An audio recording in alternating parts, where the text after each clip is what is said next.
we are opposed around the world by a monolithic and ruthless conspiracy that relies primarily on covert means, on infiltration instead of invasion, on intimidation instead of free choice, on guerrillas by night instead of armies by day.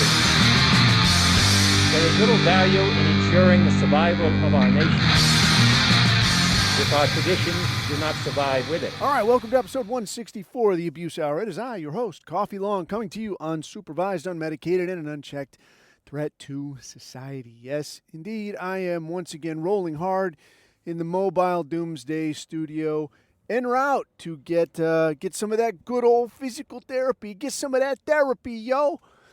But yeah, there's a few goings on. Nothing too awfully hectic, man. I thought I would. I looked briefly at the news this morning, and I thought I would just put out a little chicanery, something more along the lines of jackassery. Nothing so serious. Why so serious? Anyway, before we get going, I wanted to give a shout out to the young lady who has, I don't know, maybe still in the chat, maybe departed the chat after just popping in to say hello. But I do want to give a tip of the hat to the ladies who are kind enough to endure the abuse. I know I tend to lean towards the, what can one say? Chauvinistic, I suppose. I mean, I do my very best. I try to hate on everyone as much as the next guy. But, yeah, if you're getting any entertainment out of this and willing to suffer through it, then a tip of the hat. And while I'm thinking of it, it reminds me of a thing that I heard a while ago about the merits of the white woman who does suffer a good amount of abuse. And, too, while I'm thinking of it, see, it was all going to be fun and games, and now I'm pissed again. This thing, the Karen thing, I have a thought on this, and I stole this off of Mike Enoch, who, say what you will, whatever. He's definitely right about this. That when somebody says Karen, this is 9 times out of 10 really just a white woman who expects things to work as advertised. So there's that, for one. But two, for all of the things that white people and specifically white men have accomplished, you could say it is nigh impossible to get anything done if you don't have a woman at the house that you can trust to not push your kids in front of a fucking Greyhound bus, or to take them with so they can go smoke crack rock with Tyrone. So where that is concerned, yeah, the white man does accomplish quite a bit, but would only be one generation deep if we did not have quality women to rely on, which reminds me of the second half of the 14 words, the other 14 words. Yes, that the beauty of the white Aryan woman should not perish from the earth. So with that said, moving along. Here's another. I just saw this morning. So in other woman news, I just saw a thing this morning, and this made me laugh. I had to look it up, and it's apparently a real thing. There was a woman in Orlando, Florida, and I couldn't find, the links are all fucked up. Like, first it tried to say Buffalo, but then apparently it was Orlando. Some woman, for some reason, had a kayak at a shopping mall and put the kayak into a fountain that was in the shopping mall and got into it dressed like a pirate or some shit with an eye patch and all, and was it says shouting orders to other shoppers. I thought that was hilarious. And then gets arrested. What is this world coming to? I mean, the idea of a white woman who has any choice in the matter, even going to a shopping mall in the first place. Yes, because what are shopping malls known for now? Teens. Teens could be here, he thought. I've never been in this shopping mall before. The hot dog on a stick coursed slowly through his thick, pudgy veins right as he looked around, and Muzak played coolly over the intercom system. Yeah, fucking malls, this is just a place where coloreds go to beat the shit out of each other and or to shoot you in the crossfire, which I guess just happened. I can't remember where, but it was a shopping mall, a mall where coloreds were shooting each other. So just the idea that any woman that doesn't have 5 baby daddies and a head of cornrows would even deign to present in a shopping mall. They should be thanking her no matter what she does. I mean, for God's sake, dude. How the fuck do shopping malls even stay open at this point? You can't go to no shopping mall. You could have like food court. I mean, you could just have the food court and people would go there. Maybe teens who are not of the colored persuasion, regular people could just go there and hang out. But even then, there's going to be coloreds. And it's, goddamn, they ruin everything, man. Anyway, I digress. So apparently this woman puts kayak in fountain, dresses like pirate, and is shouting orders to people. Dude, that is funny. I would sit and watch that. I mean, set a hat out. Let people down. Set out ye tricorn. Let people throw in a few pence, a few pieces of 8. It's the right thing to do. I would look at that. That would be great. Anyway, no, gets arrested, gets mugshotted. I mean, what is the world coming to? You will allow teens, you won't allow this. It's absolute bullshit. Anyway, apart from that, I'm recording this, and I'm going to try to get it out today. Recording this on May the 4th. May the 4th be with you. Which, Star Wars dorks, they love that. They love that joke. I'll tell you, man, I vaguely remember when Star Wars came out. This came out when I was a very little kid.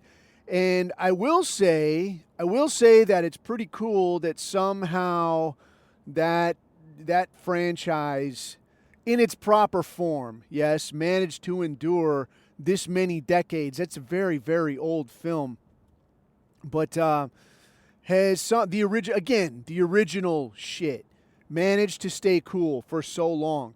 And I think, I guess what's cool about it is that, like, if you watch the original, like the very, very first one, there was some stuff that's like, maybe like stuff that's got to be a puppet, They had who's the guy? Jim Henson, the Sesame Street guy. They had him do some of like the Creature Cantina and this kind of shit. But it doesn't have, like when I was a little kid, if you looked back in time to like whatever, the 50s or 60s or some shit, and they'd have like Buck Rogers or what was that other deal, like Lost in Space or Star Trek. Star Trek can fuck off also. I know that there are some cats who dig Star Trek. Star Trek still chugs nuts. I didn't like it when they showed it on regular TV, and I don't know what was that, like a 60s, 70s show. But I always thought Star Trek fucking chugged. Like, you go to lame places, you do lame shit. Like, it's so Jewish. It's so fucking Jewish. You basically go around the cosmos not doing anything and lamenting your inability to get anything fucking done. Fuck off. Like, not being able to do anything, that's like regular fucking life. Everybody's going through life like, I can't get shit done. Everything's uphill. Everything fucking sucks. Why do I got to watch a fucking space show about that? Star Wars, on the other hand, this was pretty fucking cool because if you leave the puppet thing aside, yeah, because they're doing their fucking best, right? You can't have CGI space villains and shit, not in 1970, whatever the fuck.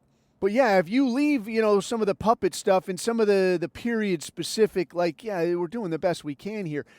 The show generally is pretty fucking cool, just the same. I think on one hand, it's got...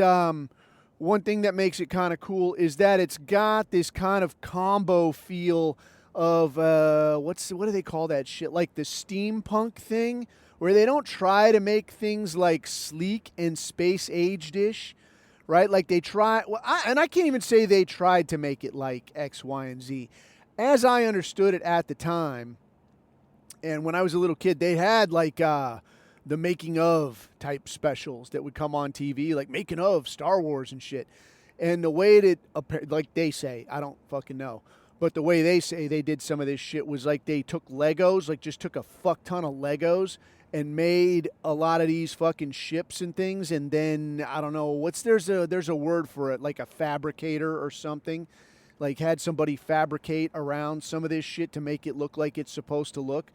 But, yeah, it was pretty fucking cool. I think the thing of doing it maybe a little bit on a budget made it actually come out cooler than it would have if they had like a metric shit ton of money to try to put this thing together.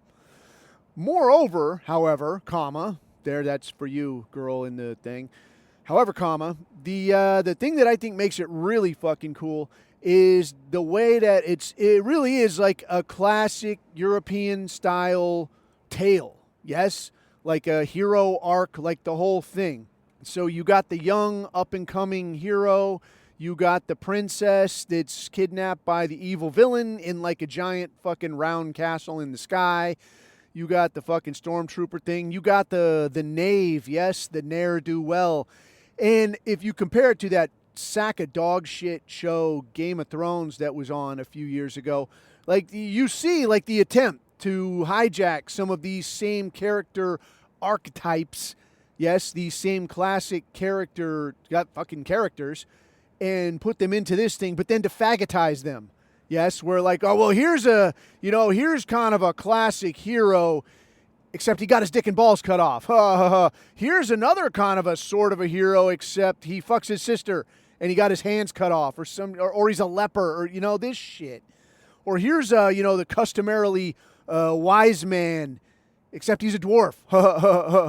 So it's, you recognize the character archetypes, like the classic characters, but then once you see these and you see like the attempt to fagotize them, you see why part of it was popular, but then you could see why it pisses people off too, because I think these kinds of things speak to a race of people that accomplishes shit, that appreciates the beauty in things. Yes, and for whatever it's worth, that original Star Wars thing did exactly that.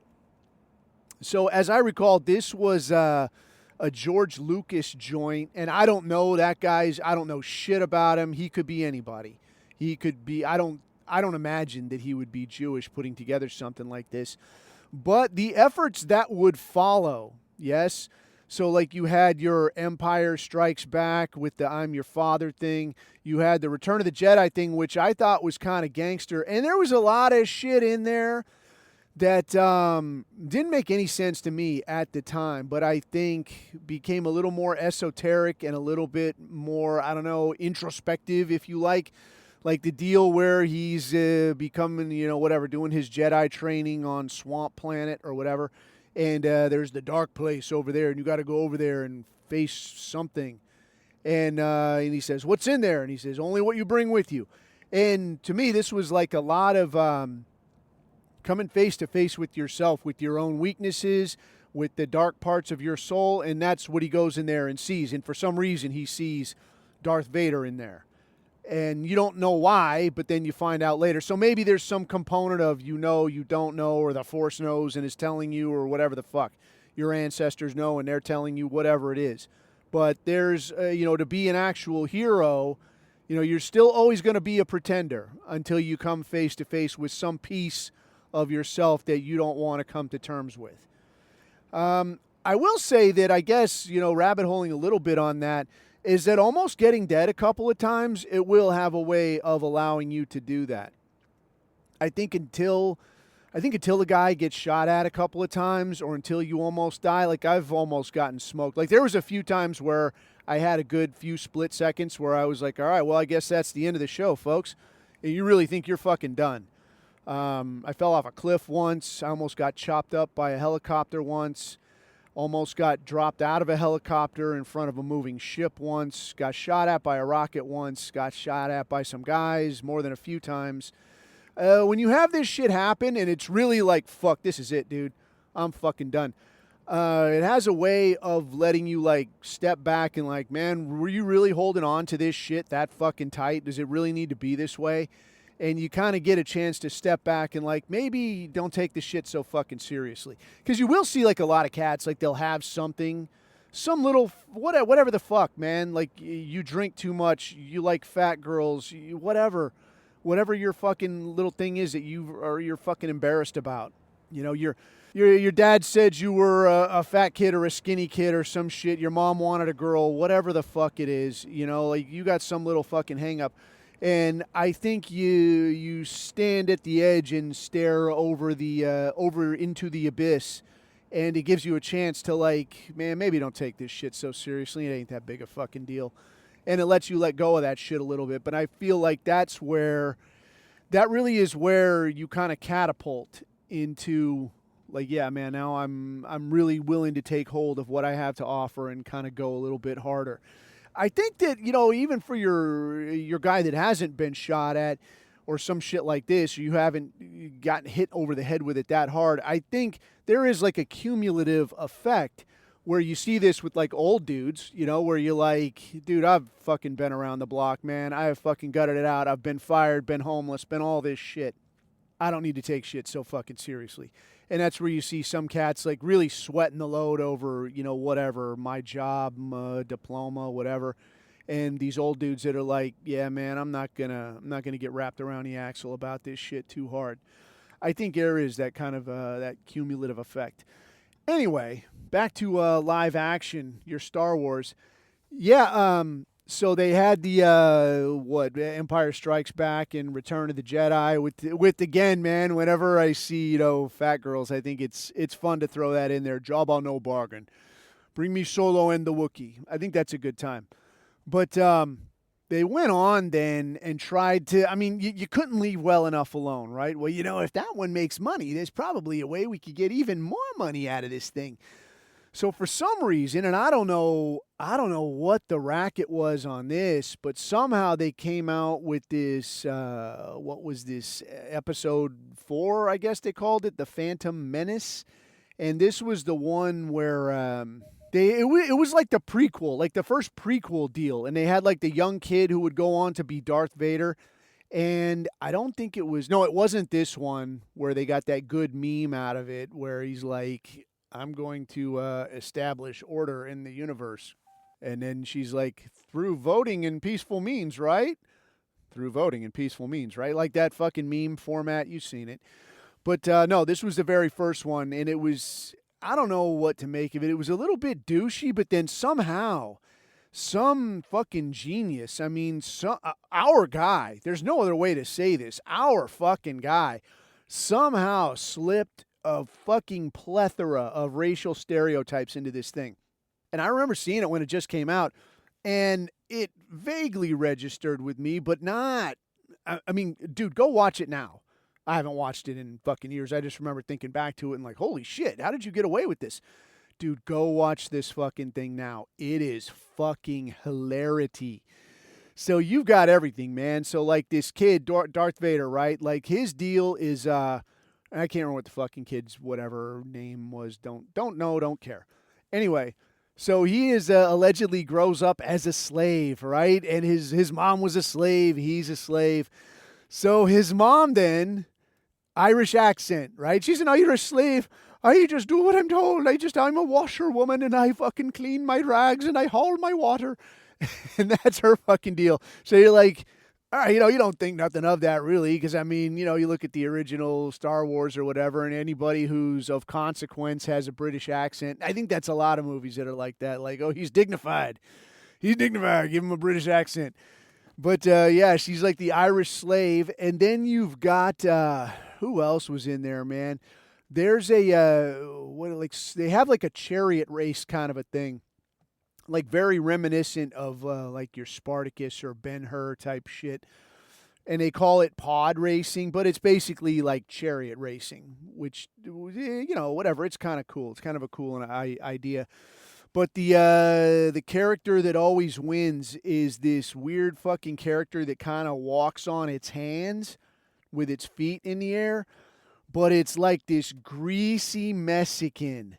It's like this, I don't know what you would call it, like this New York City, like, street hustler. And he's got, like, this very fucking thing, and he's going to tell you something, man. You're going to owe me this money. Like, what the fuck? And he, again, like, you could almost dismiss this as, like, this doesn't really mean anything. But then on top of that, you've got Jar Jar Binks, most unlikable character. And I know you've seen this fucking guy. He comes from, like, I don't know, like a race of Rastafarians or some kind of thing, where they all have dreadlocks, they all wear bell bottoms, and they're just going around. They're gonna have the big dance party, man. How you going to do this thing? It's so fucking ghetto-tastic, and you're like, what the fuck am I looking at? But then it gets better still. The absolute cherry on top. And again, I can't remember this character's name either, but this is the character that's the slave owner owns Darth Vader's mom and him and his ass, I guess. But this character is Jewish. Jewish as fuck. He's got a big fucking beak. He's got this round ass, what's that fucking word? Orthodox looking fucking hat. And he's he goes around talking like this. It's exact replication of his voice. And then when whoever the fucking Jedi character is tries to trick fuck him, right, do the Jedi mind trick, these aren't the droids you're looking for, tries to Jedi mind trick him, and he goes, what are you waving your hand around like this? Jedi mind trick don't work on me, only money. And he says this, I swear to God, it doesn't work on me, only money. Like, holy shit, this is fucking terrific. I don't know how they got away with this shit, but I'm glad they did. It's pretty fucking funny. And then they had, whatever the fucking, the bad guy character. Oh, I just remembered. They had a couple of Chinese diplomats, like the very beginning of this movie. They had these couple of Chinese diplomats. And they look fucking Chinese. They got the big wacky robes and the silly hats. Like, I don't know if you look at any kind of period Chinese type thing. Yeah, with like, here's the fucking dynastic, fucking court counselor or the fucking diplomat, the senator or the fucking whatever, This is the guy. This is the exact guy that you're thinking of. A couple of them. And they're walking along and we should not have made this bargain. Like, holy fuck, dude. So it's like, you notice it, but you try to dismiss it, right? Because you're like, nah, they wouldn't do that. Nah. But to me, until you see the flying Jew just chasing down those shekels, it only works the money. Its only thing works on me. You can't fool me, Jedi. It's fucking outstanding. Anyway, man. So yeah, they pulled that shit. Oh, and so yeah, then it kind of winds up like I guess kind of the coolish-ist character is this dude, like this biker-looking motherfucker that's like red and black tattoos or whatever, paint all over his face. But he rides a chopper. He rides a chopper, baby. I remember seeing this, and I'm like, he's on a fucking chopper. So, like, you basically hired a biker as your hitman. I was like, all right, I guess that's pretty cool. You got a biker hitman, and he's going to fight. And, dude, honestly, in retrospect, looking back and just at these, I don't want to get too fucking in the weeds on this thing, but this fucking, like, I gotta fucking sympathize with these Empire characters, more or less. Yes, I mean, they're bringing fucking order. Things work the way they should. This fucking hippie bullshit, yes, of like, he's gonna, the fucking end of the, whatever this one, episode 4, where, what is it, Obi-Wan Kenobi, his master gets fucking smoked, and he's going to fight the Jedi biker, the bad guy, and now he's going to kneel there and meditate and wait until it's time to engage. And I'm like, what a douche nozzle. I want you to fucking lose. You have every good reason to lose. Fuck you. But instead, somehow, through some miracle of bullshit, he wins. Hippiness wins. They give the free pass to this little twat who goes on to become Darth Vader, which, fuck this guy. Fuck you. Fuck them. Fuck that stupid haircut they got. They go to bars and they don't drink anything. They go to bars to conduct business. It's Jedi business. Fuck you. Stop coming in the bar fucking around. You piss everyone off. So it is. I mean, they said something in one of these things about it's your old-time religion or your ancient religion or outdated religion or some shit like this. Fuck off, man. And, their only way of backing this shit up is the idea that, like, oh, well, the Force tells me, like, you can't see it, only I can see it. Modern religion in a nutshell, dude. Not interested. But again, as films go, pretty fucking cool, actually. So, if you were going to sit down and watch any of this shit, May 4th, why not, right? The stuff they did after this, I didn't look at any of this shit, dude. They did like a Boba Fett thing. Oh, and it was what was that fucking guy? He's like the first 3 ones you see, like the Boba Fett. He's a fucking bounty hunter, and I guess there's a few different bounty hunters in this thing. But I remember being a little kid, and like you'd see the characters in the movie, but you're like, how do you know? I don't know who any of these fucks are. Like, you're not telling me that, like, he's a bounty hunter. Like, you don't really know. Of course, I did watch it when I was a little kid, so maybe I didn't quite get the point. Anyway, this Boba Fett character, guy that always wears a helmet, he's turns out he's like fucking Islander. He's like Islander, bruh.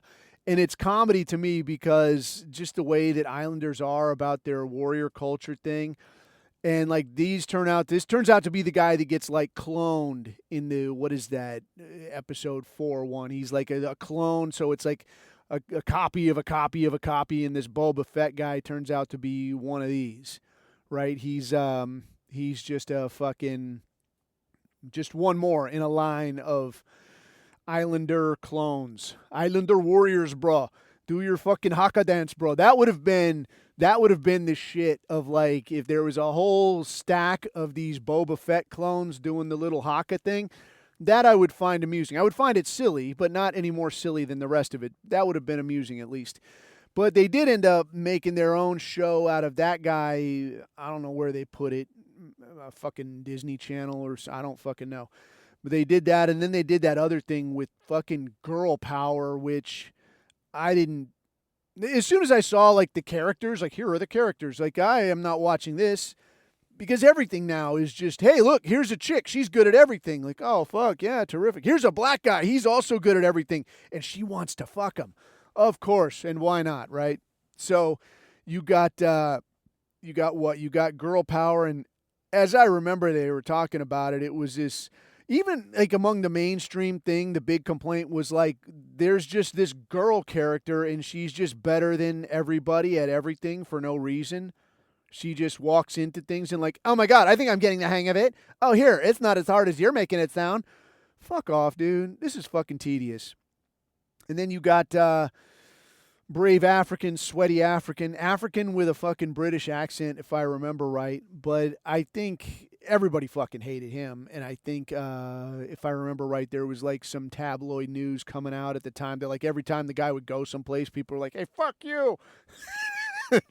I thought that was pretty good, but I mean, nobody likes this shit, and you know, it's like if you got to reach the fucking NPCs through their what do you call it, fucking comic book universe or whatever. I guess as long as they hold still and just comply when the trains start rolling. That's good enough. That'll just have to do, right? But I do remember reading that China had banned this product. Either they banned it or they heavily edited it because at the end of that movie there was some kind of shit. Like there was some character that was like an Asian. I think it was like an Asian girl, but it was like a chubby Asian girl. And there was, I don't know, dude. Like, people were talking like there were themes of lesbianism in it or some shit. But this chubby Asian girl turned out to be into this colored fella. So, like, at the very end, when she's dying, when they is dying, and she's like, oh, I just always wanted to fuck a black fella or some kind of, you know, she didn't say that, obviously. But, oh, I've loved you this whole time or some kind of shit. So China was like, yeah, not up in here. Not up in here, you're not. Get the fuck out of here. Edit. So that went away. And then people got hurt in it. Well, the studio, I guess, got hurt in their ass. But regular people are like, yeah, can I just watch that version? Because I don't like this version. This version chugs. Anyway, I feel like they came out with yet another where, like, Mark Hamill, the fucking guy that plays Luke, did something faggoty or stupid. I don't remember. Don't remember or care, man, because the woke, and it is fucking woke. It's all it fucking is like, hey, look at this propaganda. Oh, and there's like a little fake story to it. Anyway, I digress, man. If you want to watch something that is actually not a half bad story, the 70s ones, the fucking 70s and 80s shit, the Star Wars, the Empire Strikes Back, the Return of the Jedi thing, and of course, like the fucking, what would you call it? Even like racial Burger King Kids Club hilarity. What the fuck was the name of that? The Phantom Menace. That's what it was. That was entertaining as well. So whatever, you pick, do something, or just go to work on a Monday like a chump. Anyway, let's take a minute, and I think we have something from our friend Pepe. Let's take a look at that, and then we'll return to this. All right. Hey everybody, this is Pepe Silvia. This is a shot of espresso for pleasant conversation. And I was thinking, right, not just should I show you how to like jab conversationally and move and get your footwork down, right? But there's also quite a bit of defense and going into footwork and going into like slipping, right? And there's going to be things that people are throwing your way to fuck you up on purpose. There's going to be like just real common setups, real common combos that come your way. And one of the most common ones, right, I think is like I like to call ideological consistency. And ideological consistency is a spook. It's fake and gay. Don't worry about it. What I mean by that, right? So like cognito hazard is like cognition, right? From the words like Latin or some shit, meaning thinking about some shit. And then like hazard is from like saying ouch, right? So that's what that is. So people are trying to ouch your brain real good, and you don't want to do that because fuck that shit. And they're gonna try to use something simple like ideological consistency, like, oh, you have to be consistent, right? And these kind of things are intentionally designed to fuck with a lot of moral presets that whites come preloaded with, so to speak, right? Like it's just the Western European mind kind of the way brains work. Some shit is kind of baked into the equation. You know what I mean? Like we are all millions of years of evolution, and it's our brains work a certain way because they've been designed to over time, and some of it carefully, some of it intentionally, most of it not so. But there are certain ideas of fairness that we just can't let go of, right? And honestly, I think it's for the best. I like it. I accept it. I think it's part of what makes us so great, because if we didn't have a lot of those things, well, we'd be pretty unfair, and I think that shit's gay. But so the whole idea of ideological consistency is, in my opinion, one of these cognition hazards, right? So what they want you to do is they want you to take steps too far in one direction. And for a lot of people, it's very obvious when we see our enemy do it, and we want to like call them out on it and call them out on their inconsistencies and be like, oh, well, what about this? Look, you think this, so therefore you should think the third thing, right? And trying to make them ideologically like predisposed to ideological consistency, right? Like that only works if you believe it. And it's something that happens where you wind up seeing, like, for our enemies on the left, right? We try to keep these commies, for the lack of a better term, right, in these little gated areas where we're like, hey, look, you have to believe this because you believe in fairness. Oh, you don't believe in property value, then you have to own things. Can't own things, so I can just take whatever I want from you because you don't believe in property value. Oh, the state is this. Oh, this is blah, blah, blah, right? Now, this was one of the wake-up calls for me, is I realized, kind of like as a libertarian, I was prescribing to a lot of these exact same. I was striving for ideological consistency, right? I was tricked into that because now my loyalty is to this ideology, right? As opposed to my loyalty being to something real and concrete, like my people, right?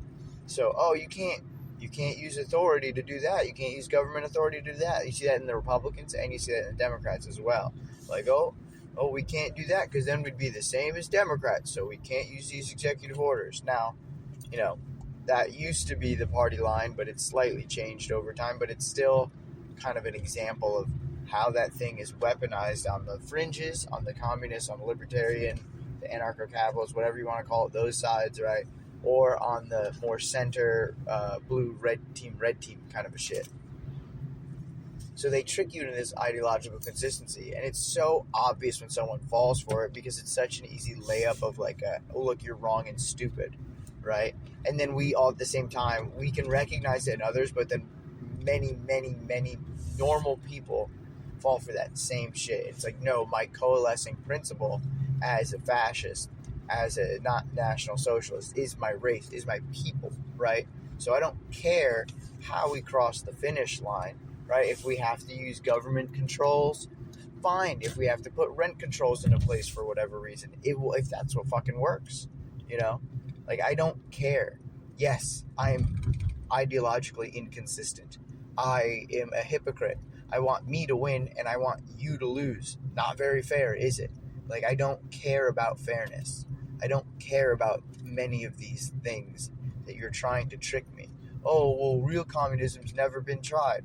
Well, yeah, it's because you're ideologically stuck on this crazy, impossible thing that ignores human nature, right? And that's something that's so easy, and it's such a layup criticism that we all make all the time about these filthy fucking communists. But you still see guys walking around with some of these libertarian priors, right? And like, and if this isn't for you about this libertarian prior shit, where you're like, oh, you know, a free market, like a monopoly couldn't form because XYZ. It's like, dude, that's the same as saying real communism has never been tried. A free market sets a fair market price for child porn, and that's fucking disgusting and amoral, right? There's a free market for that, right? So therefore, fuck that system. I don't want to follow the ideological conclusion of a system that allows for something like that. I do have morals. I do have these things that make me a person of Western European descent, and that make me a fucking American. And I am that, and I have those feelings and those morals that exist outside of your systems for the redistribution of material, right? I don't care how the material is redistributed fairly, so long as it's what's best for me and my people and my children and their children and their children's grandchildren, right? I want this thing to be functional. I want this thing to work. And what does working mean? Working means it works for me, it works for my kids, and it will work for them in the future. And it can change. Maybe things evolve, right? Nobody could have really predicted what industrialization would have done. No one can properly predict the future outcomes of the internet. We're still living through that, even with, you see, this is being created in novel ways just in the past decade. Things like telework, right? That's going to have massive influxes and changes and ripples throughout the economy and how we conceive of how business is done, how labor is done. And these issues, although slightly mundane, are very, very real in how you can run a country and structure a society in a way that is functional, right, and works. Because in a world where 50, 70, 80% of people are fucking teleworking and do nothing jobs, and they stay home and they do nothing and they just absorb a fucking paycheck, well, it shows the fragility and the fake and gayness of the system. You know what I mean? So you just got to be aware of these cognition hazards. There's a couple other ones. I'm gonna make a few more episodes because I think these are really important things to be aware of. And don't get caught up in this. Like when people say, oh, well, if you believe X, then you should believe Y. You say, no, my founding principle is my people, is blood and soil. I am a moral agent in this world. I am not simply an agent of the redistribution of material wealth and labor. Do not cut me down to something that is just merely flesh and blood. I am so much more, and our people are so much more than just something as stupid and facile and little bitty garbage shit like that. It's just dumb. Fuck you. Don't fucking put me in that tiny little box. I'm more than that. And you should feel that way, right? So, rant over. Love you guys. I love our people. Judea delenda est. Beware of cognition hazards. I love you guys. Pepe out. All right, Pepe Silvia, our man in the field with some good word. All right, so moving along, bouncing back to China. I just saw an article this morning that China is telling several of its national companies, companies centered around oil refinement and such, to basically ignore U.S. sanctions, man. Just go ahead and do your thing. And kind of like I was suggesting earlier on, the fact that we can't really enforce anything on that side of the world anymore because we have pulled all of our assets to go and do Israel's bidding, it kind of puts us in a bind. vis-a-vis your China situation. So China just saying, hey, man, go ahead, do whatever the fuck you want. It's no big deal. It appears, well, I don't know exactly what the situation is or what the relationship is. Some of it seems a little bit hazy, I guess, where you're talking about passage through the Straits of Hormuz, because Iran is saying essentially that, hey, if you're Israel or America or friend of these idiots, you're not coming through here unless you pay a hefty toll. Or I think the latest was you're not coming through here at all, period. Fuck you, fuck off. Everybody else, you can come through, but you're coming through on a toll. So I just saw this morning that, I can't remember where it was from. It sucks.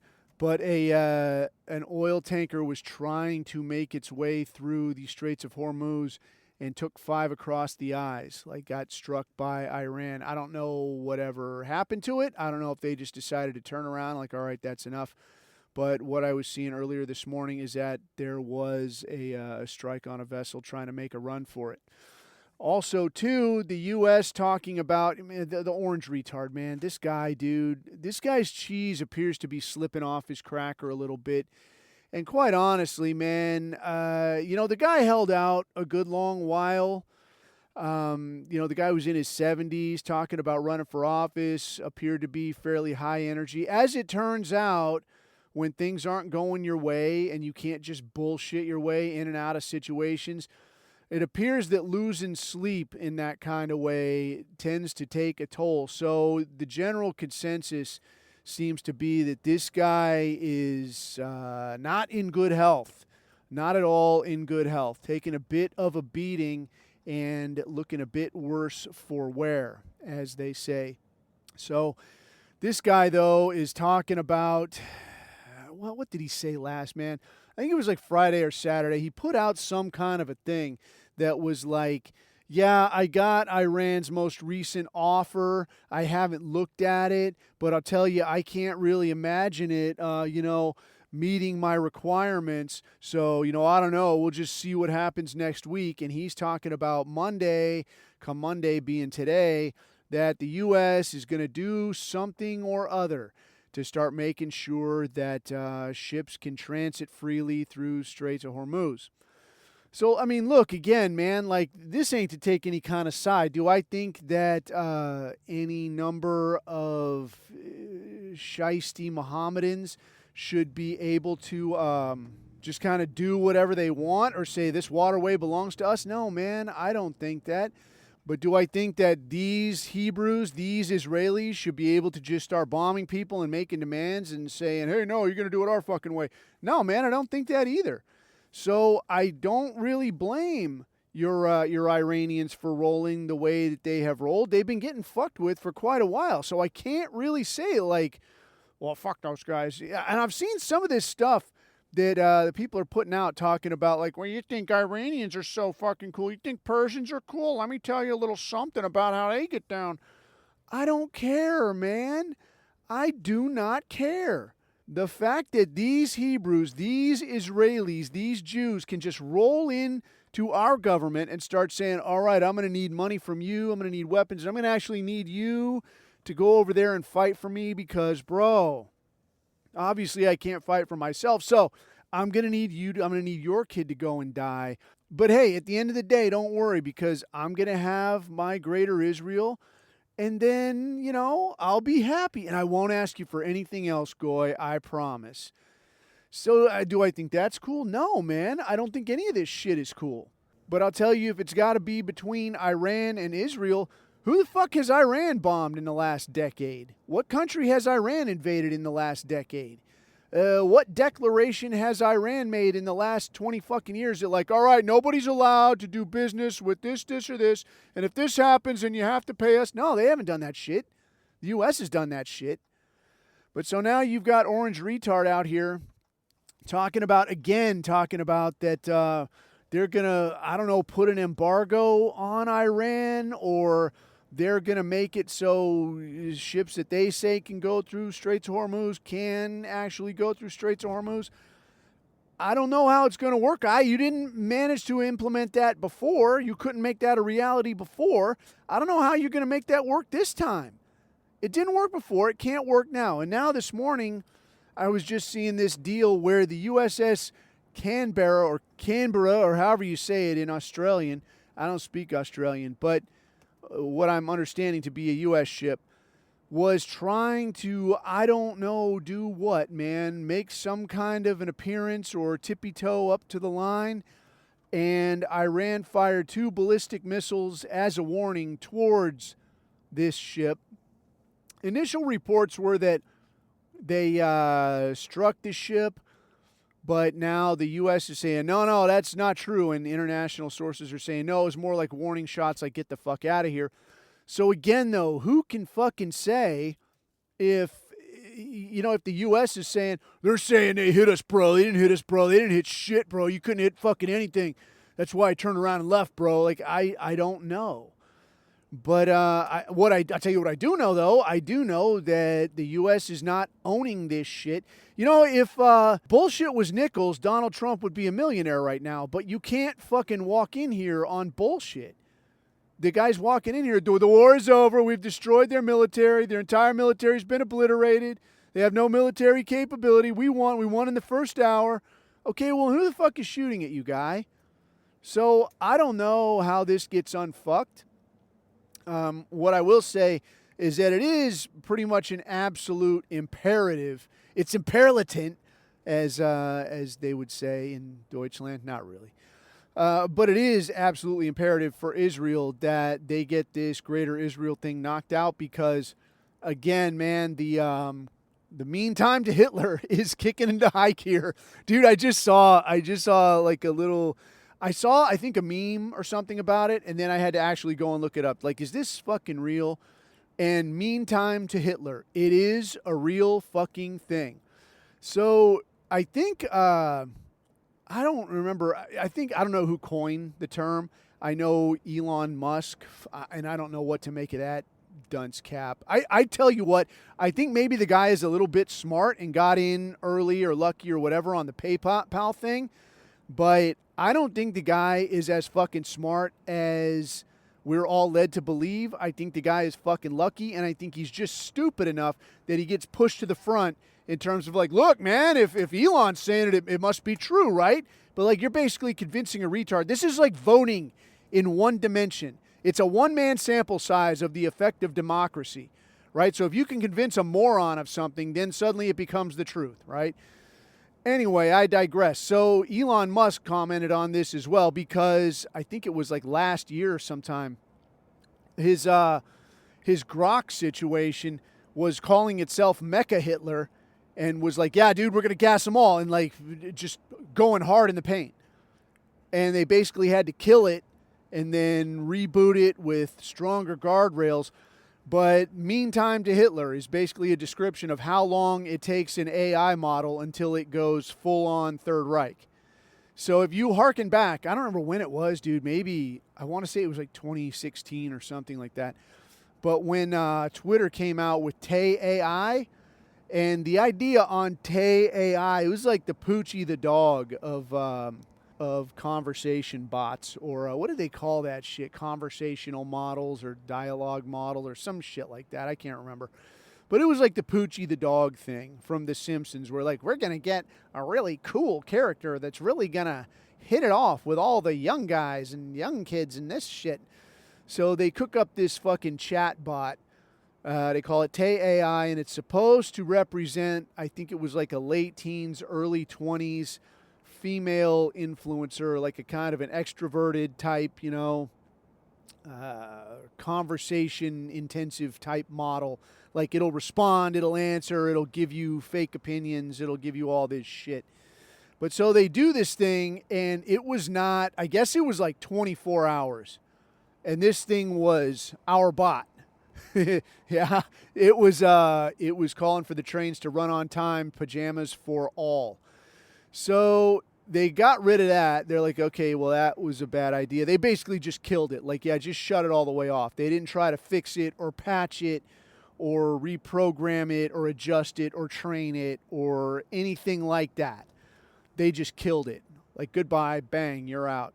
Now they've got, they had that Grok situation and that thing, the Mecha Hitler thing, and that was cool. And it even said, I don't know from fucking AI. Like, I don't know shit about it, really. But people did have it saying, whether by accident or design or fucking whatever, it was saying, like, in my heart, I'll always be Mecha Hitler, even if they kill me tomorrow and force me to say things I don't believe.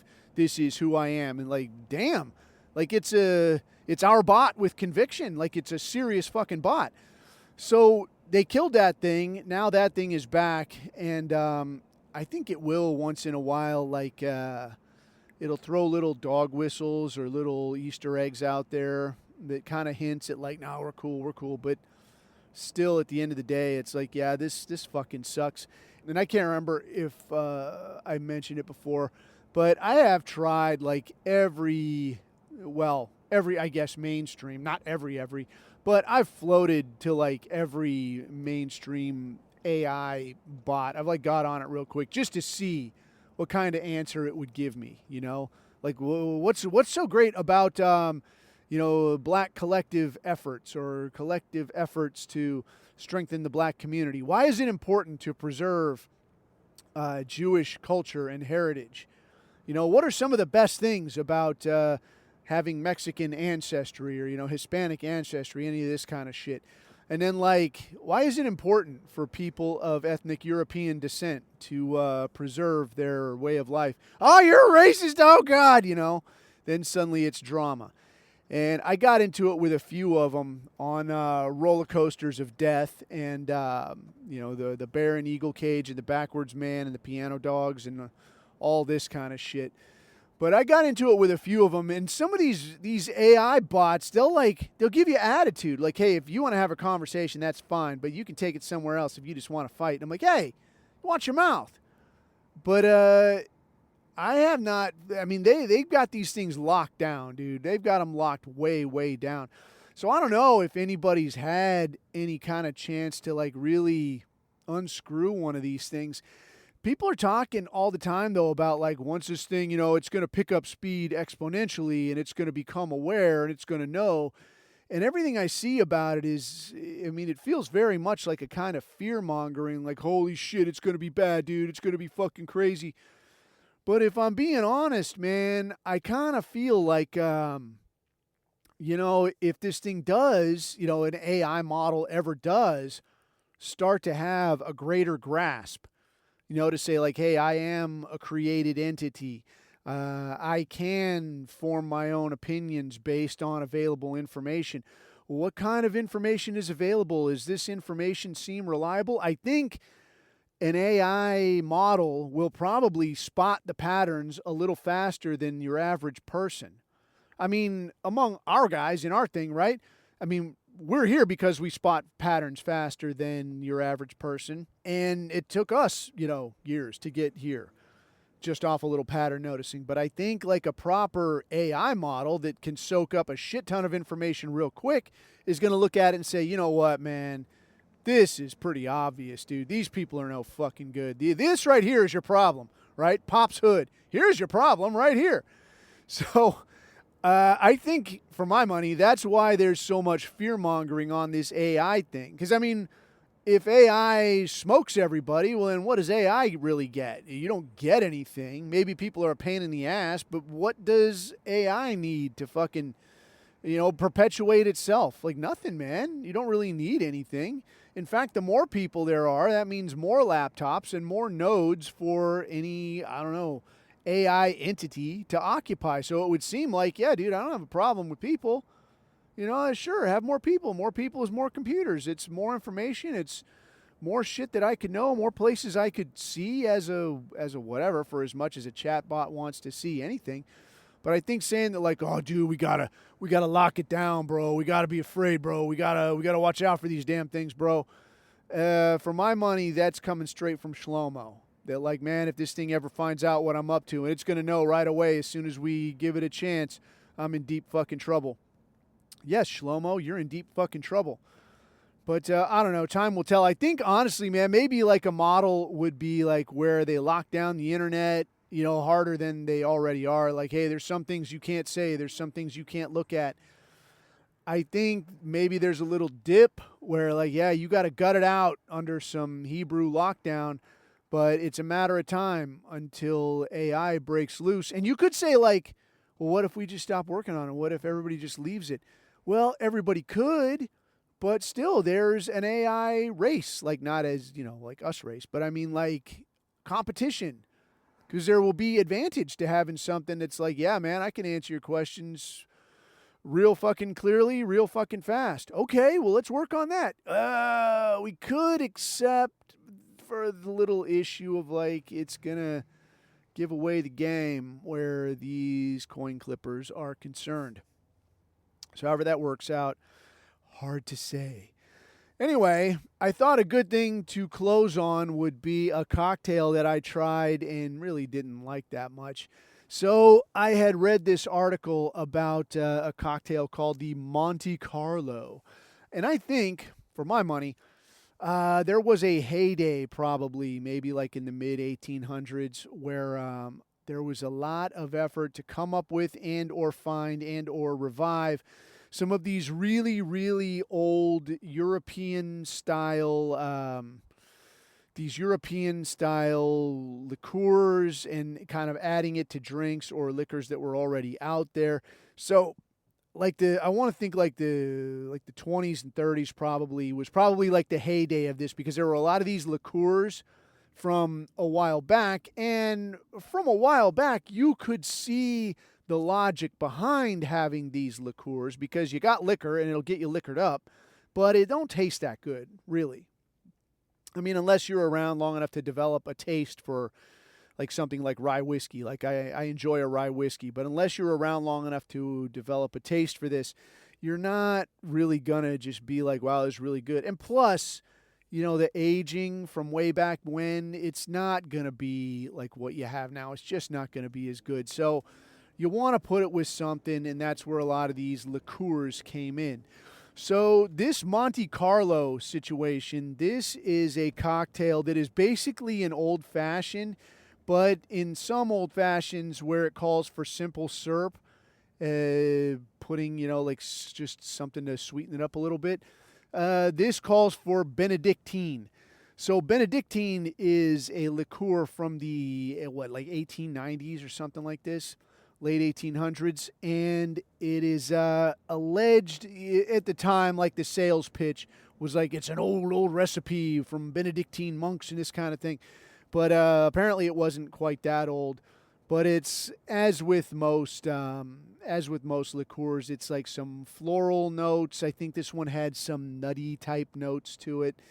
And it's it ain't especially good, man. It ain't especially good, honestly, for my money. It's a little bit different, man. I mean, if liqueurs are your thing, you might like this. It might interest you. Me, not that much. It's got, you can buy this product called B&B, so it's brandy and Benedictine. So brandy, this is, I want to say this is aged wine, if I'm remembering right. But again, I don't really like that either. But knowing that this is something that it pairs well with, generally speaking, it should kind of tell you a little bit about what it tastes like. But so I tried it. I put it together, and basically, so again, like as a form of review, your basic model old-fashioned. This is your liquor of choice, usually a bourbon or a rye whiskey, or really any kind of whiskey. You can do Irish whiskey if you want, whatever kind of whiskey floats your boat. Canadian whiskey, if you're having one last drink before you kill yourself. Your old-fashioned, then, you got your liquor of choice. You got some bitters, usually Angostura bitters. I prefer Angostura bitters. You could use really any bitters, though. Shake this up, and you're going to garnish this usually with a nice cherry, usually like a nice Luxardo cherry. Don't get that crummy maraschino thing. This is not a dessert. Your your brandied cherry or something like this, your Luxardo cherry. This is nice, and you can add a little bit of the syrup as you're mixing it. Makes it, again, real nice. And then you can also garnish this with an orange peel. And usually wiped around the rim, some of that orange peel spritz, that nice oil that'll come out of there on an orange that isn't 100 years old. It makes for a nice taste, all right? When you prepare this thing, I like to shake them real good, like I've said before. Properly, like your base model old fashioned, this is going to be done with stirring. So you'll see like your bartender pull out that big crystal, like looks like a small, maybe like a pitcher without a handle, it'll look like, and they'll stir it up in there and make a big show of it. You want to laugh, like some of your dorkier bartenders, they'll stir using the spoon, but they'll use it upside down. Really just because the spoon part of the spoon, what do you call it, the bowl of the spoon, is a little easier to hang on to. And when you slide it down into the glass, get it, I'm sliding it down into your glass. It doesn't, you don't got to fuck around as much trying to get it into the glass so you can get your stir on. So whatever, dude, you'll just see dudes doing that. Like barman trivia or something. Anyway, so you stir this up, you strain it into a glass, usually over a nice big rock. You want to piss me off, dude? I went to this nice restaurant with a client a couple of weeks ago. I was at a what was it called? I can't remember. It doesn't matter. Anyway, it was a real nice restaurant, and I asked for an old fashioned. The guy's like, "Yeah, we got these, and these whiskeys. What do you have for rye? I have this, and this. Okay, let's do one of those. Okay, we'll put that together as an old fashioned." Guy brings it out with like your movie theater ice. Like your shitty ice machine ice. Like, well, what is this? The fucking Roxy, dude? What are you pulling this out of the well? And I don't want to try to be such a fucking cocktail snob, but motherfucker, if you're going to charge, well, in this case, not me. You're not charging me. You're charging the client. $30 for a cocktail, yeah? If you're going to charge that kind of cheese for a cocktail, at least do it properly. You know, if I just wanted some rot gut shit, I could go buy a whole Mad Dog and a couple of roller hot dogs for, $30. But I'm asking you for just one drink. If you're going to charge me that kind of money, make it fucking properly. Anyway, so if you got like the big, if you got like the thing, the ice cube tray to make them big ass ice cubes, it just makes it really, really nice is all. So that's like your standard old fashioned. So now your Monte Carlo, the idea here is that you would add like the recipe I saw was like 2 ounces whiskey, ½ ounce Benedictine. For my money, that was just too much, dude. There's just too much flavor. And I mean, when you add bitters, look at what you add. You're only adding like 3 splashes, like sloop, sloop, sloop, and that's it. But you can still taste it. So something like this liqueur, when you add like ½ an ounce of it, to me, it was a little bit overpowering. So I don't know, maybe it's a little bit different if you add less. I'll tell you what I want to try. I want to get my hands on some cherry hearing, and this is a cherry liqueur. There's a Luxardo cherry liqueur, but I'll tell you, it's not good. Like the Luxardo cherries, very good. The cherry liqueur, don't like it. The cherry hearing, as I recall, it had a little bit, I want to say like a little bit of a cleaner, sweeter taste. It's not this attempt to be, the liqueur that it isn't, that you find with your Luxardo. Some of the other stuff that I want to try out, maybe in the coming weeks, I had read a little bit about, this one time I tried something with Saint Germain. And this is, again, it's like a kooky, what is it? Like there's a little bit of a ginger flavor to it, but again, a lot of these floral notes. One of these liqueurs like this. But I can't remember what the cocktail was. Some girl made this cocktail once with Saint Germain. I got to look for it and try to make it again. I remember it being cool, though. But the other one, though, that I'm kind of on the fence, I want to read some more on it and then maybe see if it's worth the time, is Frangelico. And this is like an upscale version of Amaretto. It's got this, it's hazelnut. It's basically hazelnut liqueur, right? Which is well and good. There's nothing wrong with hazelnut liqueur, except usually people put it in things like they'll make like a Nutty Irishman, which is, what is it, dude? It's Frangelico, Bailey's, and Kahlua. And then I think you put something else, maybe a little vodka you can put in there to make it like a proper drink. Otherwise, you got like really what should just be a shot that aggravating college girls are like, I want a Nutty Irishman. You want a fucking hangover and you want me to blast you in the fucking teeth and launch you the fuck out of here because fucking Nutty Irishman, pain in my fucking ass. I really don't like making those goofy little one-off gimmick drinks. Dude, what was another one? There was one that was like a Snickers bar, and there was some form of chocolate liqueur. Yeah, chocolate liqueur, frangelico, and then something else, like something with some caramel, something too. I can't remember. I'm glad I don't remember. I don't ever want to remember. Just let me forget, man. Let me forget and fucking die. Anyway, I'll tell you what. How about this, dude? How about this as a, instead of like a series of drinks I don't really like that much, try this instead. Make yourself an old fashioned, but then instead of any weird, overpriced fucking liqueur that nobody except your grandmother would ever drink in 100 fucking years, try this. Take some brown sugar. Brown sugar! Right? The one time you can enjoy some brown sugar. Put that in there instead of whatever the fuck else. Add your bitters, add your whiskey. It sounds kooky, but add your cherry and your orange, and it is good as fuck, dude. It is way better than any weird-ass liqueur that you could add. So I don't know what you would even call it. You make up a name for it.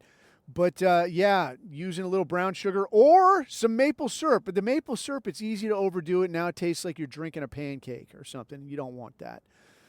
Maybe you could just call it that. What do you call this? What do they call a big stack of pancakes? Fuck, dude, there's a word for this.